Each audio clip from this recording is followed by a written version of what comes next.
Hey, Millionaire University family. As a mom and entrepreneur, I know firsthand the struggle of juggling business goals and personal health. Let's be real. How many times have you grabbed fast food or skipped meals because you're too busy chasing that next big idea? If you're someone who values both time and health, Factor is a game changer. Gourmet, nutritionist-approved meals ready in just 2 minutes. No prep, no mess, and absolutely no guilt. Factor isn't just another meal service. With options like Keto, Protein Plus, and Calorie Smart, you're fueling your body for peak performance. Sacrificing health for success is a false economy. Time is money, but health is wealth.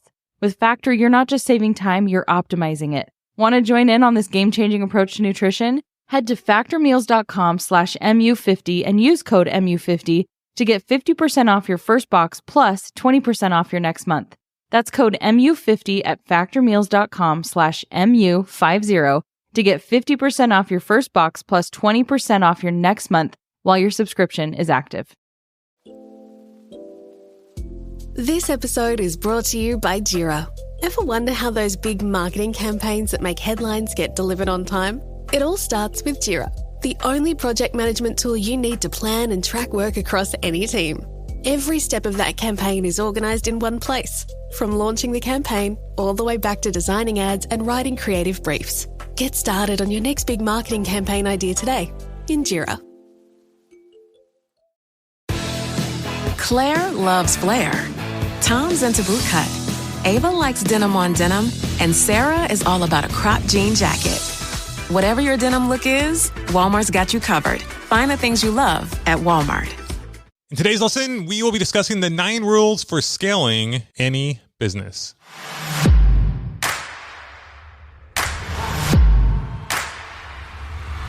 Hey, what's going on, my fellow and future millionaires? Welcome to the Millionaire University podcast. This is Justin Williams, your Chief Money-Making Officer. In today's episode, we will be playing for you an interview/discussion I had with Nick Loper on his show, The Side Hustle Show, where I talked about the 9 rules for scaling any side hustle, because his show's The Side Hustle Show. But really, it's the 9 rules for scaling any business. But before we get to that, we have something really exciting to share with you. Tara and I have been busting our booties off, and we are so pumped to let you know that the first ever Millionaire University course is on its way. The name of the program is called Build My Money Machine, and the reason why we're calling it this is the other day I was thinking about business and how I think about business, and why is it that with confidence, Tara and I feel like we could take any one of several thousand business ideas and within 3 to 5 years create a 7-figure business out of it. Why is that possible that we have confidence that we can do that? Yeah, we see so many people that are just as smart or way smarter than us. I won't speak for Tara, but for myself, but are living a life below their means. They aren't living with full purpose. They aren't accomplishing their goals. So we started to think about why is this? And that's essentially the essence of the Build My Money Machine program. It's essentially us getting inside of our brain and helping you understand the way we think and how other 7 and 8-figure business owners think, and to help give you the foundational tools and the empowerment so you too can go out and start any business in just about any industry and create your own 7-figure business, your own life of financial freedom within 3 to 5 years.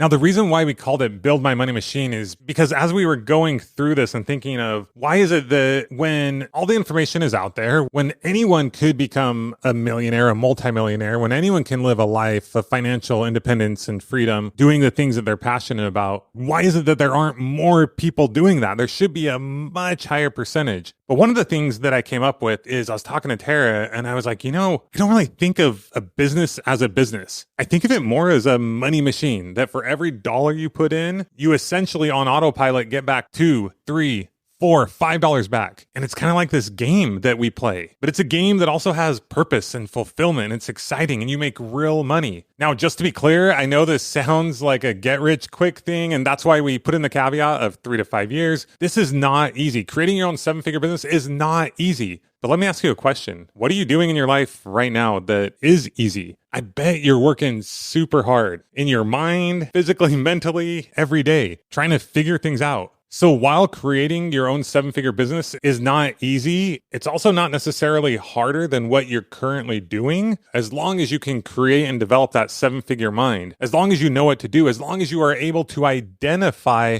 opportunity. Most seven-figure income earners, they identify opportunity everywhere. They see the opportunity everywhere. They understand how to execute on it. They understand how to mitigate and minimize the risk involved, which allows them to take action and execute on those ideas. So that's what Build My Money Machine is all about. So just to be clear, if you already have a 7 or 8-figure business, this program is probably not for you. While you will still get a ton of value out of this program and you probably should join, it's not created specifically for you. This program is created specifically for anyone who is either new to business or has a medium-sized business, or you just feel stuck in your business, or if you're not feeling fulfilled in life. This program is not just about making money, but it's about making money and living a fulfilled life and finding true meaning and happiness while you create that business. We're essentially going to be creating this program as we go. That's one of the things that we teach here at Millionaire University. Don't create the thing and then sell it and then promote it and then market it. You want to sell it, promote it, and then create it as you go. So for that reason, and because this is the first program we've ever created and we want to get as many people in as possible, we are offering an insane discount, 90% off the regular price to anyone who joins. Why are we doing this? Because the truth is, we don't need your money. We want your soul.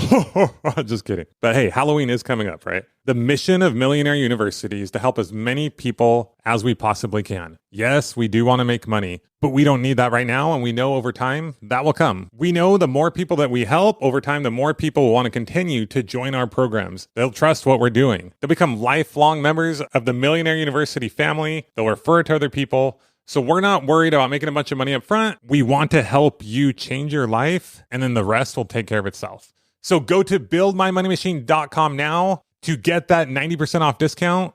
And we're excited to be working with you for the next several months. Just to be clear, this is not a one-on-one program. This is a one-to-many program. So we'll be creating modules. We'll be having some coaching calls. And this is the foundational piece for everything that is to come here at Millionaire University. So go to buildmymoneymachine.com, get signed up, and we will see you then. Let's do this. And now, ladies and gentlemen, without any further ado, rise to your feet and put your hands together for the 9 rules to scaling your business.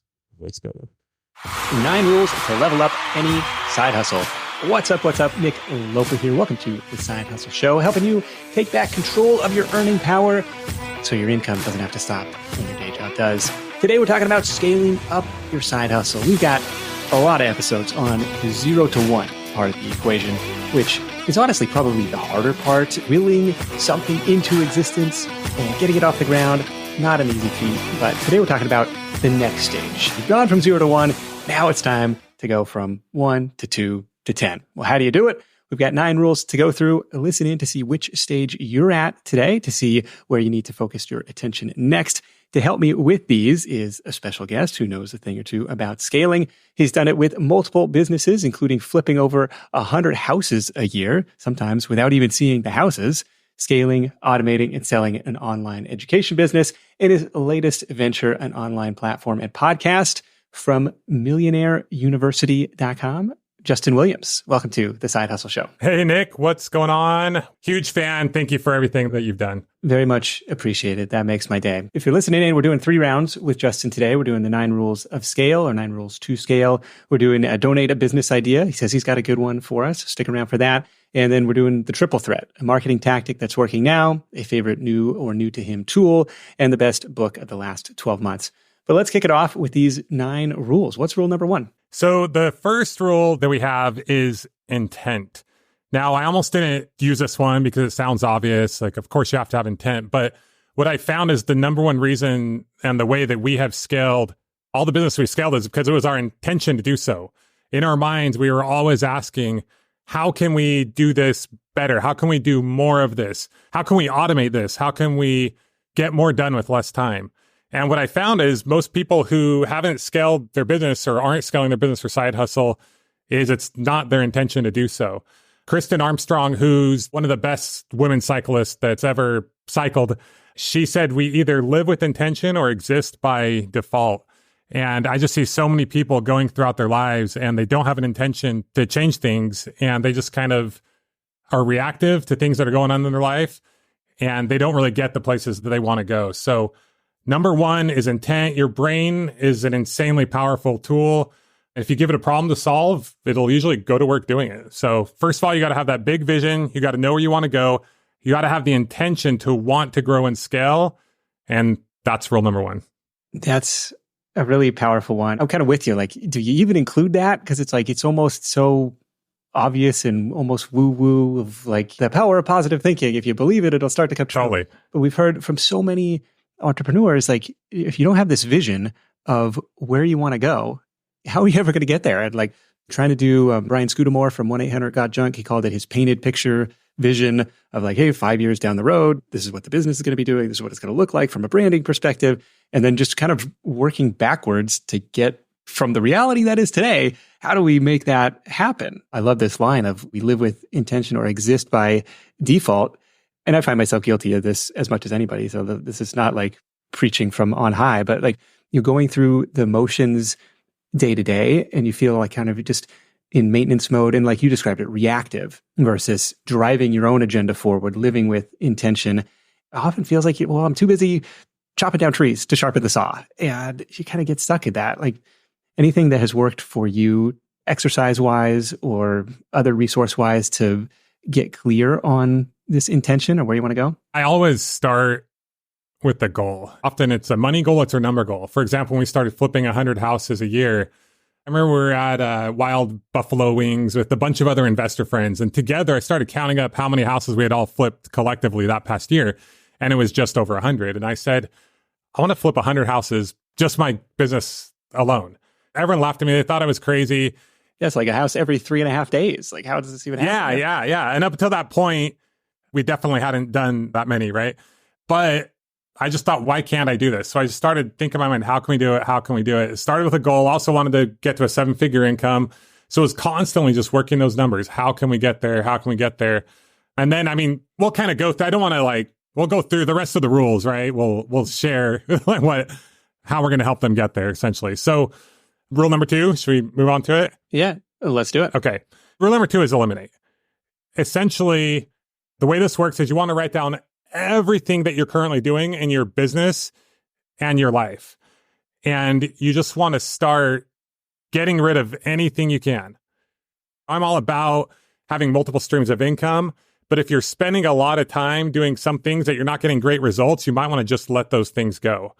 Peter Drucker said, there's nothing so useless as doing efficiently that which shouldn't be done at all.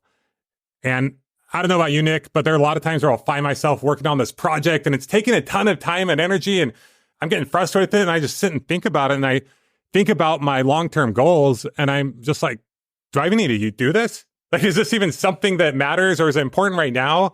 And sometimes I'll just eliminate it completely. What was an example for you? When we started Millionaire University, Tara and I were doing everything. We thought we had to have our social medias dialed in. We were doing the podcast. We were trying to collect emails. We were doing blogging. We were doing Twitter threads, which now you have threads. Like we were trying to do it all. And it was fun for about a week. And then it started to get exhausting and overwhelming. And we were like, what are we doing? We don't even have to have a business, but we're doing this business because we got bored and we weren't fulfilled. So we started a business and now we were just working and not enjoying anything that we had done. So we just came to the realization, okay, what is the one thing that we want to focus on? And it was the podcast. We still did some social media stuff, but it was very limited. We didn't worry about any other metrics. We just worried about growing our podcast. We weren't getting traction in anything. Here we had built other successful businesses. We had pretty good cash flow coming in. And we were just working our guts out and not getting any traction because we were spread too thin and weren't really getting anywhere. Is that the deciding factor of if I'm not seeing traction in the combination of I really don't enjoy doing it? Because the counter argument would be like, well, I'm not seeing traction, but I only gave it a week. I got to put in some reps. I got to put in some time here to grow an Instagram audience, to grow a Twitter audience or something like that. So I think it's a combination of both, right? We decided what are we best at and what do we enjoy the most? And let's put everything else on the back burner. Doesn't mean we're not going to go back to it at some point, but let's put it all on the back burner and really double down and focus on what we enjoy the most because it gives us the most energy and what we think we're the best at so we can really focus in on it. And that was the podcast. And the truth is, even at the beginning, we weren't getting a lot of traction in the podcast. We had done several podcasts in the past, and we thought this is like our fourth podcast. We're going to kill it. And we published it, and it was crickets. Like, we had several episodes ready. We built this website. We were excited for everyone to reach out and be like, yeah, Millionaire University, you guys are going to change the world. And nothing happened. It was so disappointing. And even after we limited other stuff, it was still crickets. But after focusing on that one thing, just growing the podcast numbers in any way we could, creating the best content we could for the podcast, we did start to see traction to the point today where we now in the past 30 days have over 260,000 downloads. And it's just, everything has changed. Now we have traction. We can go back and start to do some of those other things over time. Yeah, I feel like there's a certain pressure to be everywhere and try all these different channels. But the brands and creators that you see doing that likely have a team in place. So they've been doing this for years where they've really honed in the systems for it. 100%. And if you're trying to do that as a side hustle, you're just like, oh my God. And that's the reason I've had such a hard time dedicating the time to short form social platforms. It's like, I'd so much rather create long form content that's going to be around for years 100% than come up with this thread that may or may not get any traction or eyeballs is gone tomorrow, even if it does. Like, it's just kind of a weird thing. One of the things that I eliminated early on that I felt was very necessary in the business was the email opt-in form. It had like first name, email, right? And some people would not fill in the first name. It was like an optional field. But I still remember doing this in Aweber, copying and paste this email. And sometimes it would be like John Smith at yahoo.com. It's like, okay, I'm going to guess that this guy's name was John. So I'm going to put in John. And like, just so it would show up like more personalized in their broadcast emails. It's like, if somebody didn't care to put in their name, like, just, I don't know, the cumulative hours I probably spent doing this in the name of a more personalized experience. But that was something that has long since been eliminated. So that's rule number 2. Eliminate what is not getting results or driving you towards that intention. But what's number 3 for us? Rule number 3 is automate. So you want to take that same list that you had all those things on, you eliminate everything you can, and also eliminate things in your personal life. They say the average person consumes about 8 hours of media per day. So imagine if you can just cut that in half. If you're at 4, cut it to 2. I'm not saying don't watch any TV or like I would be a hypocrite, right? Or Netflix or anything, but just cut that in half. It'll buy back a lot of your time. So then you're going to take that list of what's left over, and number 3 and 4 kind of go together. You're going to write down, you're going to figure out what you can automate, which is number 3, and then number 4, which is delegate. So you're going to look at this list and you're not going to think, can I automate or delegate these things? You're going to think, how can I automate and delegate everything on this list? Now, you want to start with the things that take the most of your time and you feel like would be the easiest to automate or to delegate. So for us, for example, when we were flipping houses, we spent most of our time making offers on houses, fixing up houses, managing contractors, that sort of thing. So some of the things that we did was we hired an assistant. We trained her our exact criteria for making offers. And then she later trained our agents. And we had all these agents out making offers, which we gave them authorization to make offers on our behalf based on our criteria. And they were making hundreds of offers without us even knowing anything or seeing the house or seeing that number until one got accepted. Then we would briefly go over it and review it, make sure it was good. We had a 14-day inspection clause. Yeah, I was going to say, there's a certain level of trust in there, but as long as you have like a risk reversal 100%. Or, get out of jail free here. Yeah. And then we had just a couple contractors that we worked with, and they had the people they worked with. And we would use the exact same materials for every house. The decision making went out the door. We were buying similar types of houses and would use the same color paint, same type of finishes. And then another thing that we did, we realized we were spending a ton of time working with contractors and coming up with, the beginning would have like 3 people go to the property and come up with these different bids and would haggle back and forth.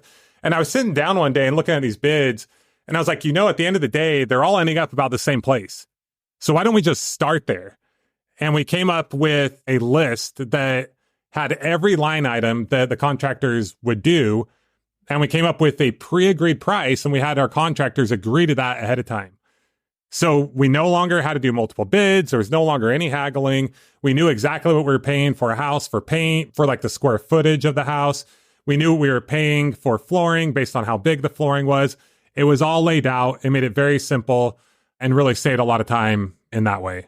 Okay. Yeah. So rule 2, 3, and 4, eliminate, automate, delegate in that order, right? There's no sense in automating or delegating stuff that doesn't need to be done in the first place. 100%. But figuring out, and even if it's something as simple as sending an email, like I have found certain triggers would necessitate sending an email to another member of the team.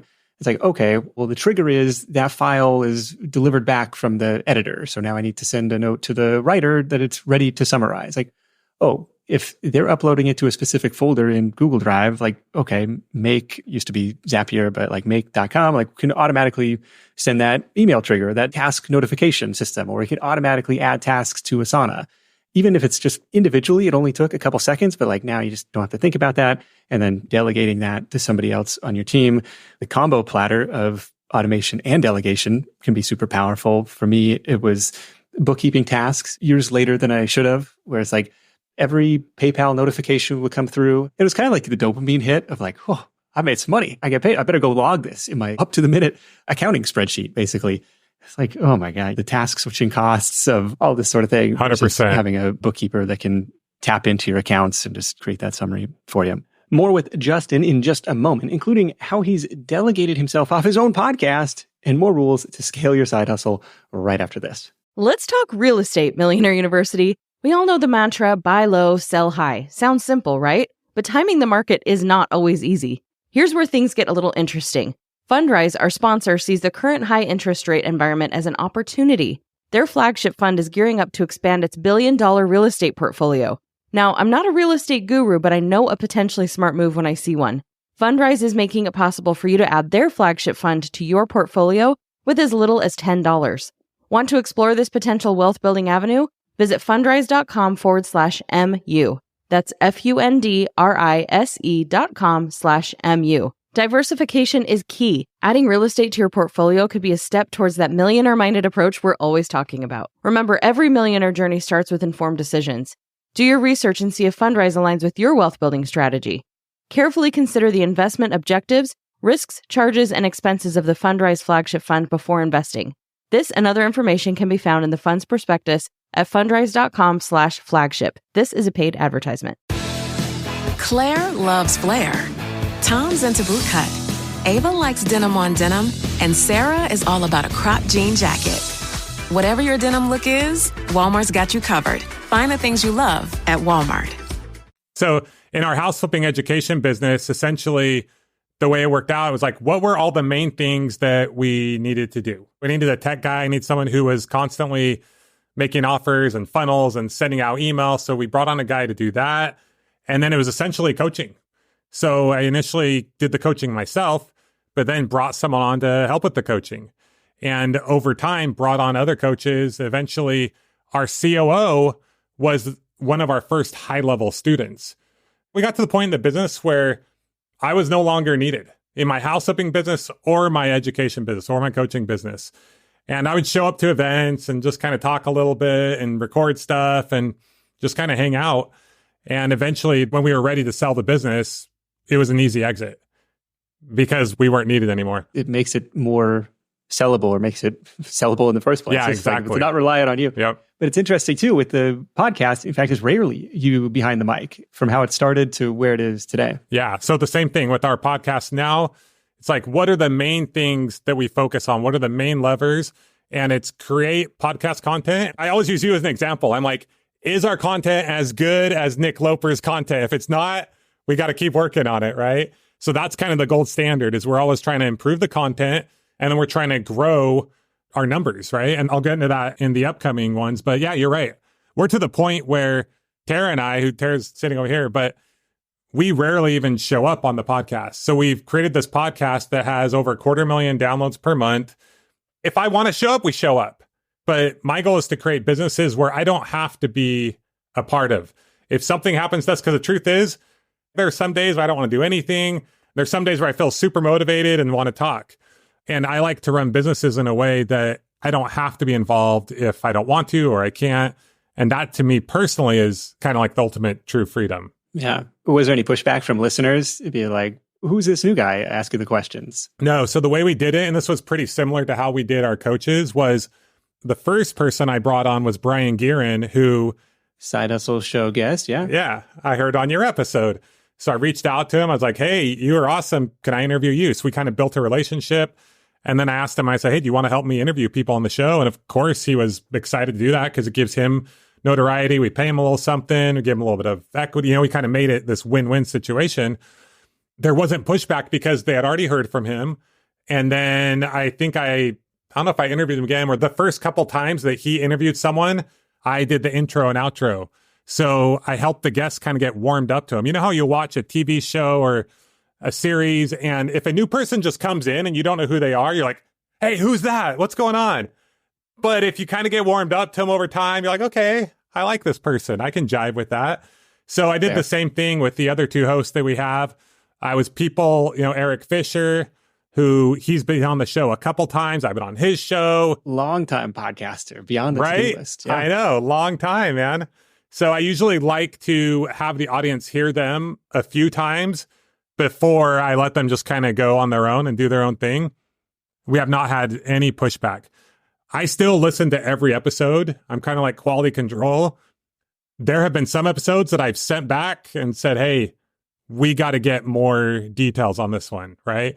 But the goal is eventually where I don't have to do that quality control. Okay, so that's rule number 4, delegate. How do you delegate the items on your list? How do you make the business ultimately, it doesn't have to be today, but someday in the future run without you? What have you got for number 5? Number 5 is come up with your de-riskify plan or your risk mitigation plan. De-riskify is just kind of a fun word I came up with.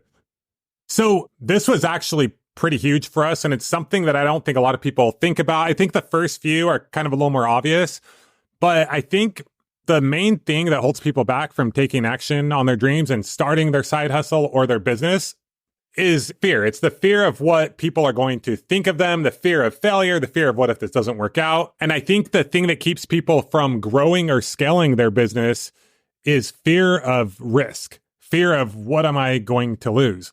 So one of the things that happened before we started scaling our business was when we first started in the real estate game, it was in May of 2007. And for those of you who know your real estate history, that was not a good time to get into real estate.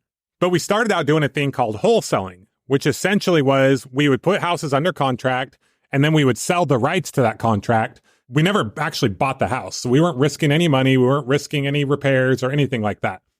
A couple years later, when we went to flip our first house, I was scared to death. The thing is, we weren't even using our own money. We were actually using one of our investors' money, but I was so afraid to lose his money. And we made it through that deal, but it caused me to not want to buy any more houses. So we got into rental properties and I learned rental criteria and learned how to understand cash flow. And we just went to town. And in a 4-month period, we ended up buying 12 houses, which was more houses than we had bought in that shorter period of time. It was really exciting. But we got to a point in our life where we were way out of money. Our investors were out of money. We didn't know how to pay the bills. So kicking and screaming, we had to sell some of those houses. And we ended up selling 4 of those houses. And from selling those 4 houses within a couple weeks, we made more money than we needed to pay our bills and all our expenses for over a year. And that just changed everything for us. I was like, wow, what if we could do this every month? What if we could make more money than we need for an entire year every month? So we ended up selling the rest of the houses. At the same time, we started buying more houses, but that also met that rental criteria. And it just helped us go to town. I no longer had that thing in my brain, that limbic brain, that lizard brain, the fight or flight that was getting so afraid of taking action because I didn't know what the end result was going to be. I was afraid of losing money. So I was stuck in my tracks. I didn't have that anymore because I was buying houses. I was flipping rentals, essentially. I had a plan B. I had a plan A, plan B. If something didn't work out, then I would end up with the 100 rental properties that I initially wanted and the cash flow that I was looking for. So that combined with the systems and all the things that we've been talking about just allowed us to really take off and scale. From there, we got a JV partner who put up, this guy had deep pockets. It wasn't like the other guy that I was borrowing money from who this was his retirement. This guy understood the risk and we were just able to go to town. Okay. Have a plan B that is still acceptable to you, I think probably makes sense versus like the Warren Buffett thing, you make your money when you buy. Like I'm going to do the forced depreciation thing and sell this to another investor. Let them be the long-term holder of this thing, but I'm going to get my money out quickly as a way to de-risk the whole operation. And I think about what's probably on a lot of people's mind for the last 9 to 12-ish months in the world of online business is algorithm updates and AI and stuff. Like, how do I de-risk my business from AI? Whether it's diversifying traffic sources, whether it's building an email list, whether it's selling your own product. How are you going to compete in an AI-first world? The answers may look differently for person, but that's number 5 here is this de-risk plan, or come up with your de-riskify plan. And it's going to be different for everyone. The truth is, I don't know about you, but the number one thing people tell us, because we ask our audience, like, hey, what's the number one thing you're stuck with? And it's always money. They're like, I don't have enough money. And you know this, I know this. You don't really need a lot of money to start a business. There's so many different ways you can start a business with little to no money. So it really depends on your situation. And we could talk about this for hours, right?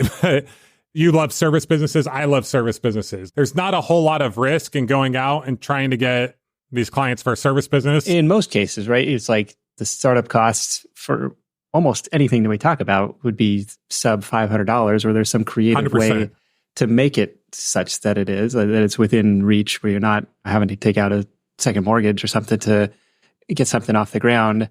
And when you've kind of minimized your downside exposure and you're taking a swing at something with some upside, with some scale, it's only a matter of time before something hits and erases all the losses, because the first thing may or may not be the one that actually works. 100%. And having the wherewithal to be like, well, that doesn't make me an abject failure. It just means that idea didn't pan out. So, okay, on to the next thing. So definitely keep your risks low, keep your goals high, and get after it. So, all right, that's number 5, the de-risk plan. What have you got for number 6? Number 6 is what I call the $60 an hour rule, or the 3X rule.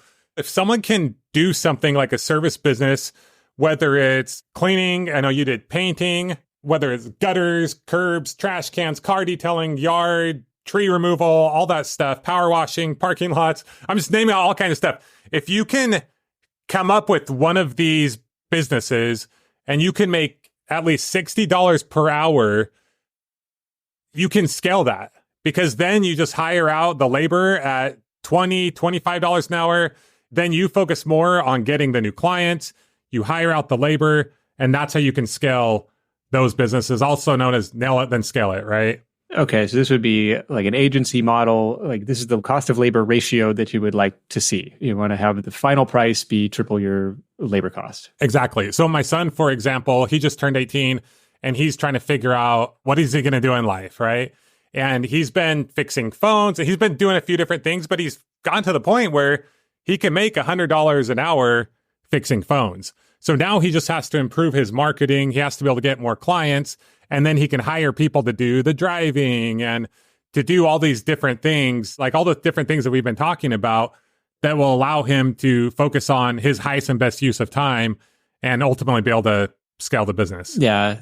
This is one where in the context of SEO and online business, like, okay, based on this projected keyword volume or traffic volume, if it ends up hitting, and this projected affiliate ad, it's like really hard to kind of try to figure out, well, what's this page even going to make if it gets to the first page of Google? But say it does, and say it is going to make $1,000 a year, best case scenario. Or like, okay, so it wouldn't be unreasonable to pay somebody $300 to write that article for you, and then lather, rinse, repeat. Yeah. And it's like a timing of cash flow. In this case, like you're going to earn that 1,000 over the course of 12 months. Hopefully, you may not. So that's like where the risk comes into play. But that's where you could kind of pencil in, well, okay, what's my labor cost, or what's my potential labor cost for whatever model that I'm in? And then, you start to buy back some of your time, and then you're able to do the whole think smarter, not work harder, right? You go from labor to leadership, and that's how you really go. You become the rainmaker. That's what you focus on. And then you eventually can hire someone to help you with that marketing, but you've increased your customer base pretty significantly. And then hopefully you have repeat customers and so on and so forth. Rule number 7 is the marketing flywheel. How can you creatively get customers for free, or even get paid to acquire customers? That's coming up along with Justin's business idea donation and more right after this. Yeah, so this one, I have lots of titles for it, but the marketing flywheel, self-liquidation offer, or break-even funnel. Russell Brunson often refers to the break-even funnel, and that's kind of how he grew ClickFunnels. Was he created a webinar, and spent X amount of money to get people to register for the webinar, sold the webinar for like $1,000 plus 6 months of ClickFunnels. And the whole concept is you're making money by acquiring customers. You're acquiring customers for free. And he talks about how he would sometimes talk to venture capitalists and they would ask him, what's your cost to acquire a customer? He's like, oh, no, we acquire them for free, or we make money when we acquire customers. And like, wait, this doesn't work for my numbers and my algorithm. And it totally throws me off. But understanding this concept, once again, I think so many people who want to get into business think, oh, I got to have this big, huge tech idea and invest millions of dollars. And most businesses fail and all this stuff. And it's like, no, like you just have to figure out one of these models that work for you. And for us right now, we're just focused on how much does it cost us to acquire a new listener. And it took us a year to build up to this, but we're at that break-even point that it cost us about 6 to 8 cents to acquire a new listener. And we're making about 6 to 8 cents for every new listener. So if someone listens to just one more show, we're spending $1 to make $2. And the goal is to keep growing that. I have these different numbers where I know we could make 10 cents per listener and even up to like 15 cents per listener. If and as we continue to do that, these numbers get better and better. And then over time, you could add on programs, different things you're selling. But we don't have any of our own programs at this point, but we're already to that break even or make money point, right? There's 1,000 different add-ons you can make to that, to where it's you got your money making machine essentially, right? Yeah. And that's the whole goal of business. For every $1 you put in, you're making $2 back, $3 back. For how can we accelerate, make that number bigger and bigger? That every $1 we invest, we're making more and more back. Yeah, that's fascinating. We heard from newsletter operators. Well, if every, I mean, there's very elaborate equations that could start to go into it. But like, well, what's a new subscriber worth to us? Does it make sense to pay $2 for a subscriber if they're going to open 50% of the emails and they're going to stay on the list for 9 months and they're going to be exposed? Like, oh, okay, we're going to make $5 from that one subscriber on average. So yeah, we're happy to pay $2 for it.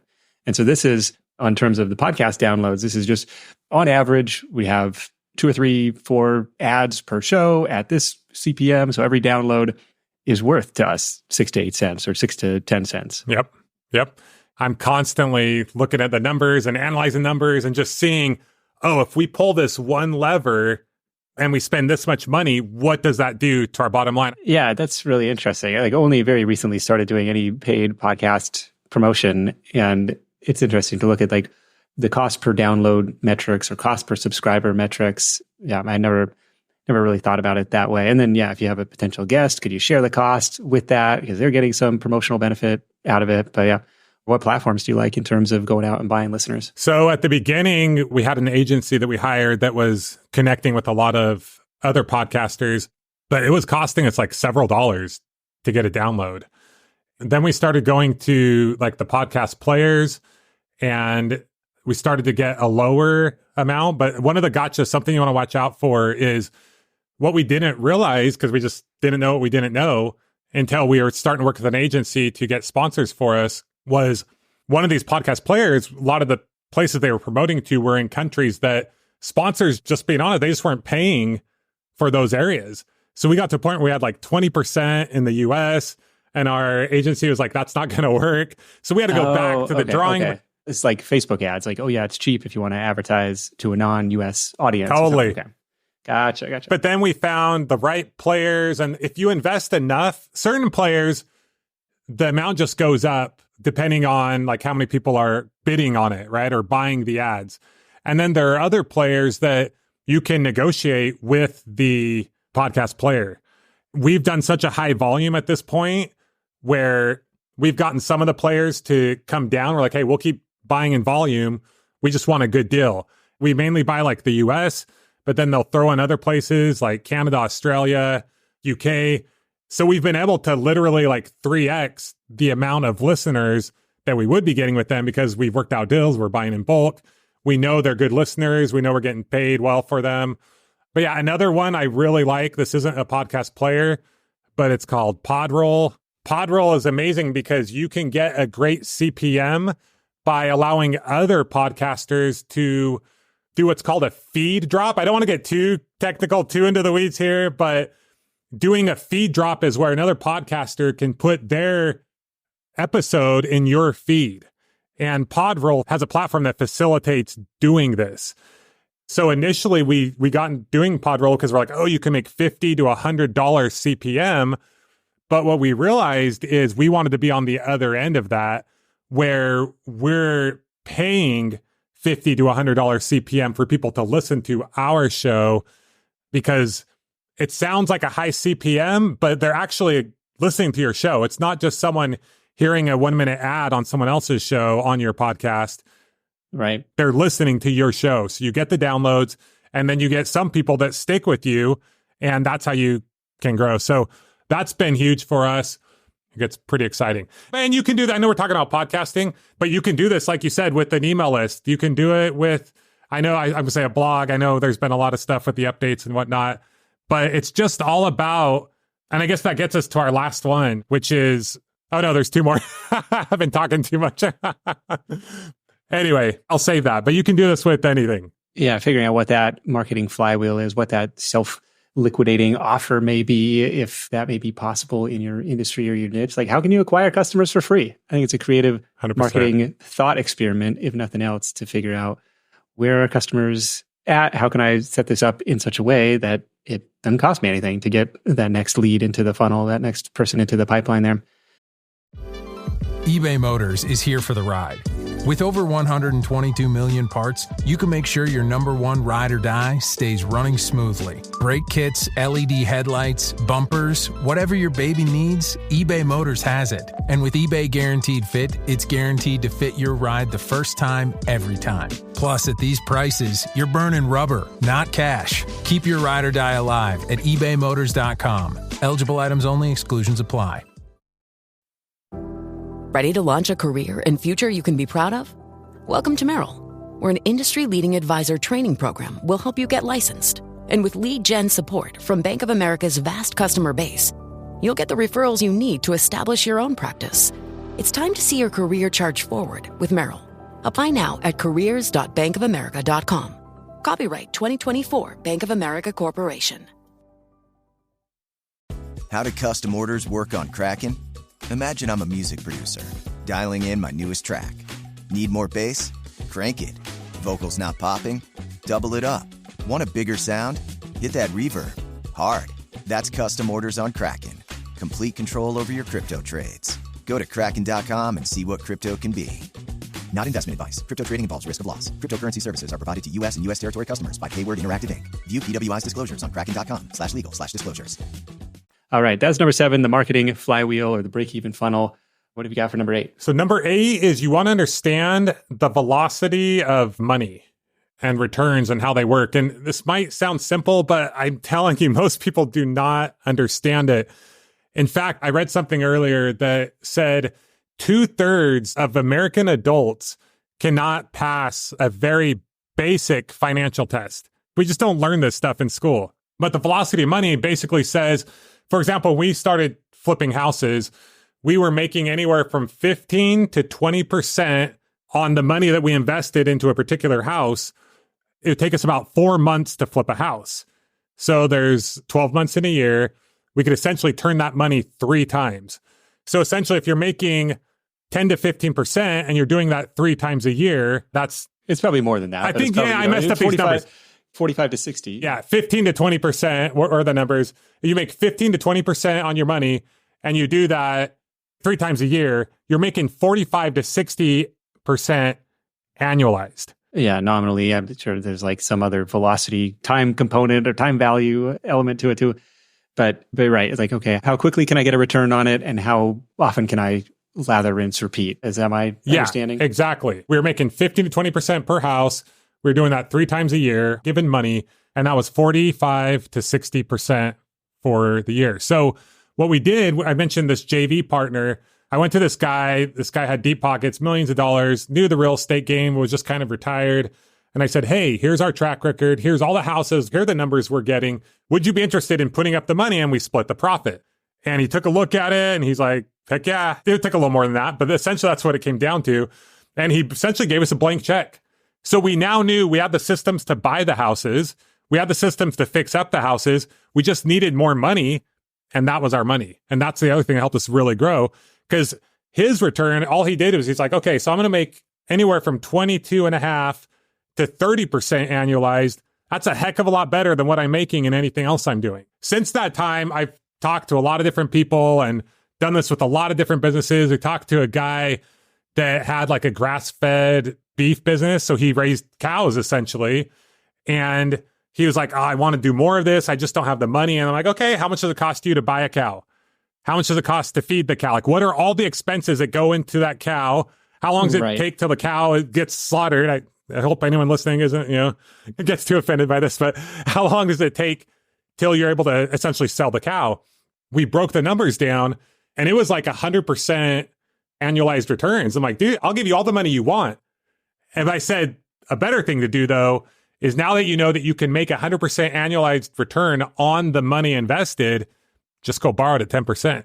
Okay. And then you're essentially making 90, it's arbitrage, right? You're taking other people's money, you have the system in place, and you're making a killer return on that money. Yeah, this is an interesting one. And I think about it most often in the context of an e-commerce business or a physical product business. Okay, I'm going to buy $500 of inventory, sell it next month for $600, and now I've got $600 worth of inventory, and I can sell it for $750, and then kind of like continue to level up and multiply your money. But like how you would think about it in context of inventory turns, and coming from the car business, like how much inventory is in our parts department right now? That was always like the dealers wanted to know, like how many millions of dollars are we sitting on parts? Like what hasn't sold lately? Do we really need this sitting on the shelf? Like could that money be better deployed elsewhere? And it's like, okay, this could really apply to any business that has an investment component to it, cost of labor or cost of goods type of aspect to it, like cost of houses in a flipping type of business. You're right. E-commerce is a great example. You just essentially run the numbers. If the numbers make sense, and you can either bring on a JV partner if you don't want to take on the risk, but usually you'll find that the cool thing about business is if and when, like you said, it's hard to get started, it's hard to get that inertia, hard to get that thing going, put that thing up into orbit. But once you do, a business typically will pay you significantly more than you're ever going to make in any other kind of investment, which then allows you to get the investors coming to you. That's what I believe in. I don't think most people should go out and raise a ton of money unless you've experienced in that kind of thing. But if you're not that experienced in raising money and growing a huge business, nail it first, then scale it, right? Go start that e-com business, go start that SaaS business, whatever that thing is, and then start to get some proven numbers. And if you can come to someone like me and you can show, hey, these are the things I'm selling, this is how much I'm making, these are the returns, I'll give you the money. No problem. No problem, all day long. All right. Well, you may be getting some calls after this. Sounds good. So that's number 8, velocity of money. Number 9 on the 9 rules of scale. Go for it. So number 9 is the aggregation of marginal gains, also referred to as like the compound effect. But essentially the aggregation of marginal gains, many people know about it from the book Atomic Habits or James Clear and his blog. It essentially is from the British cycling team back in the day. For like 100 years, they were horrible. They only won like 1 gold medal in that time. And they brought in this guy to be the new manager of the cycling team. So his name was Dave Brailsford. The way he did things is most people came in there like, all right, we're going to make this huge improvement by doing this one thing. It's going to change everything. And it just wasn't working out. So he was all about this thing that we're talking about, the aggregation of marginal gains. And he just said, if we can take every little component of what it takes to be good at cycling or to make you faster, whether it has to do with the bike or the athlete, then we're just going to do that. We're going to make 1% improvement each day as much as we can in all these different categories. And within 5 years, the British cycling team just started dominating. They started winning almost every gold medal. They started winning Tour de France's, which they hadn't done previously in that 100 years. And it just changed everything. And he was just focused on the one small thing.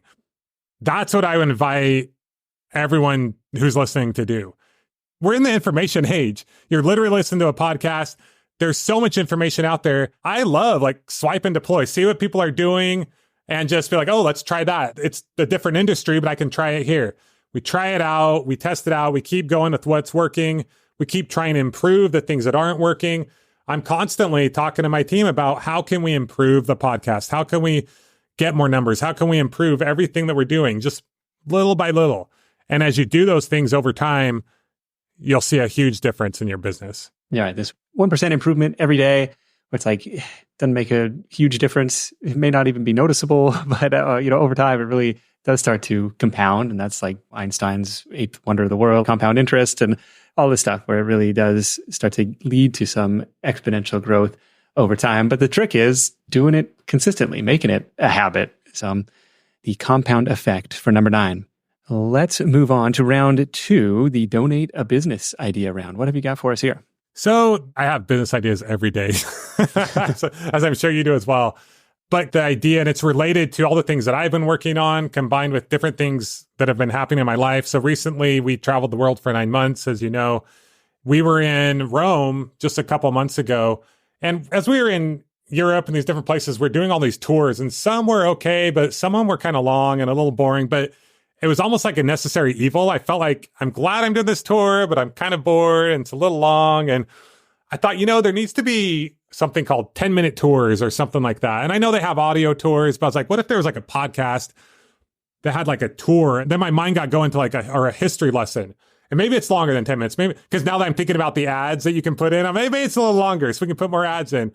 But you have 30-minute to 40-minute lessons. And there's so many lessons you could do on history, just in Italy alone, because we were in Italy for like 38 days. I'm like, you could do a lesson on that, on that, on that, on that, on that. Part of the reason why I had this idea too is I know another guy who has a history podcast, but he does it himself. And his returns are bigger than ours, just because there's a lot of business podcasts and he invests in his podcast, and the amount of people that stick and the amount of money he has to spend to get more listeners are significantly higher than what ours are. So I was taking all these ideas. I was like, I don't know a lot about history, but I know there's a lot of people out there who do know a lot about history, and they're probably not making a ton of money. I thought you could reach out to them. And then Tara made an ad for our podcast the other day, and we got this great guy with a great voiceover voice. Just the number, just sounded amazing. And I was like, you get the person who writes these things, get the person who's going to record them, and then just work with different podcast players and promoting these. So this guy, once again, he spends all day creating this. You could tell he works really hard on him. I was like, man, you could put this thing together, bring the people together. You could pay them equity, so there's no cost. Or if you have a little bit of money, you could just pay them whatever they would get paid, and ultimately you make more money. Yeah.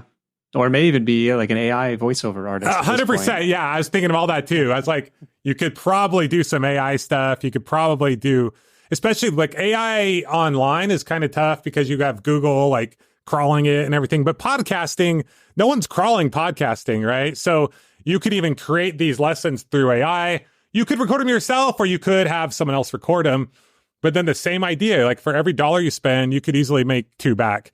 And you could essentially have this thing you could be a big part of it, or you could just kind of outsource it to different people. And anyway, I'm just sitting there at the Coliseum and the forum, and I'm like, this guy is kind of boring, but people need these lessons. They're incredibly valuable, and I think it would just take off. Anyway, if I had more time, I'd do it. But yeah, that's the business idea donation audio history lessons or audio walking tours.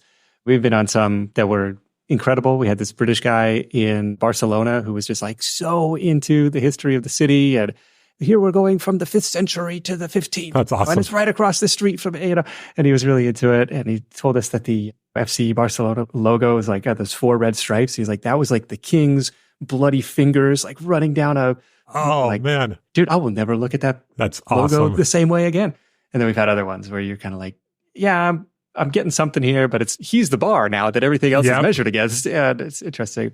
But yeah, this could be an interesting one. Hiring historians to write or repurpose lessons. Maybe they already have. Maybe could I license these from you?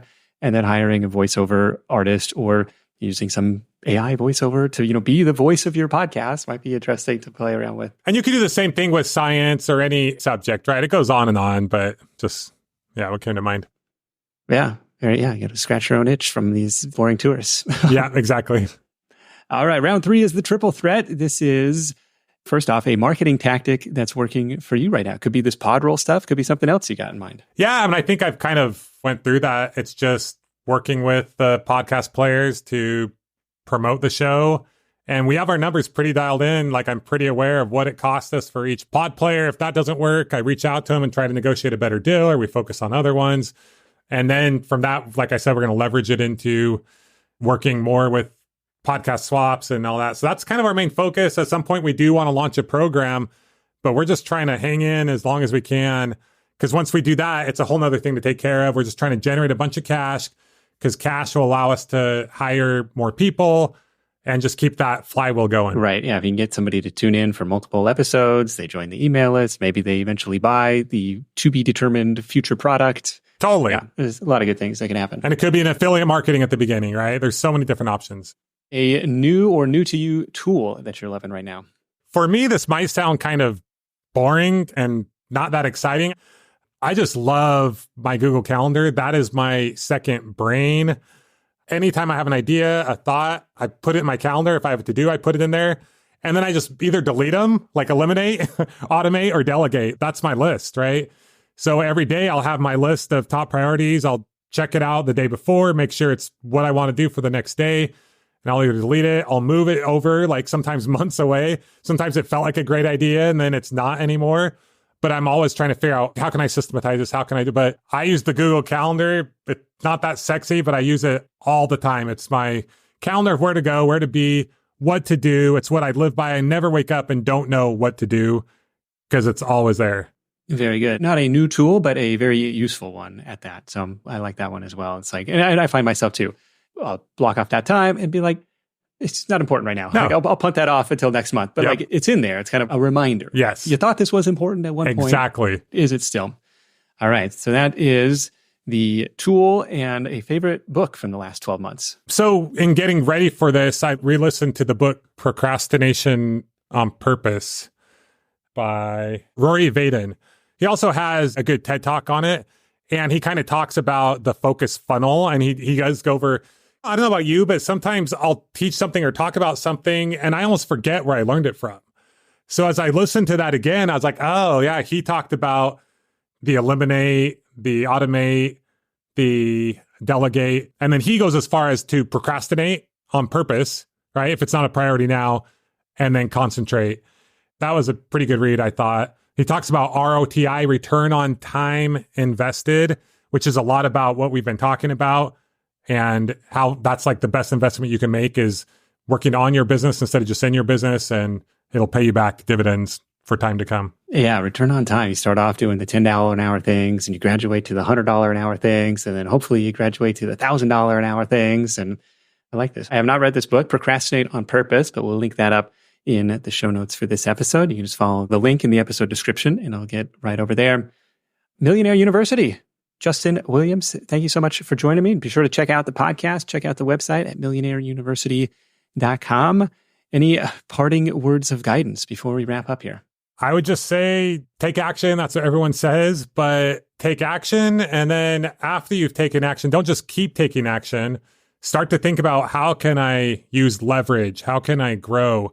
How can I implement the things that we're talking about today so that you can really get to the point where you're making more money with less time? And once again, I don't want that to sound like cheesy or like woo-woo or fake, but you really can. The same things that helped us get to the point where we were flipping 100 houses a year also gave us more time, because if we were the bottleneck, if we were the one doing it, there was no way that would have happened. Same with our education business.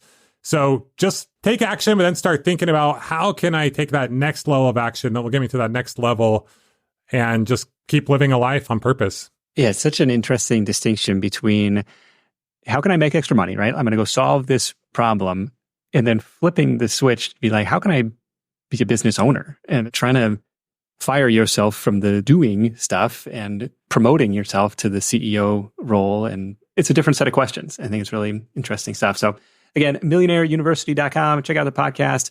I was an early guest on there. Brian was my interviewer for that one. I think that's a good one to start with. But big thanks to Justin for sharing his insight. Big thanks to our sponsors for helping make this content free for everyone. That is it for me. Thank you so much for tuning in. Until next time, let's go out there and make something happen. Hustle on. Alrighty. Thanks again to Nick for having me on his show. It was a ton of fun. I hope you guys enjoyed learning about the 9 rules to scaling any business. Creating this episode was one of the things that inspired us to create the Build My Money Machine program. So don't forget, go to buildmymoneymachine.com to sign up now, because what you just got in this episode is only a small taste of what's to come in that program. So go to buildmymoneymachine.com and we cannot wait to see you there. Until then, keep it going, keep things rolling. You got this. We believe in you. Believe in yourself. You can do anything you put your mind to. Until next time, this is Justin Williams, your Chief Money Making Officer, signing off. Class dismissed.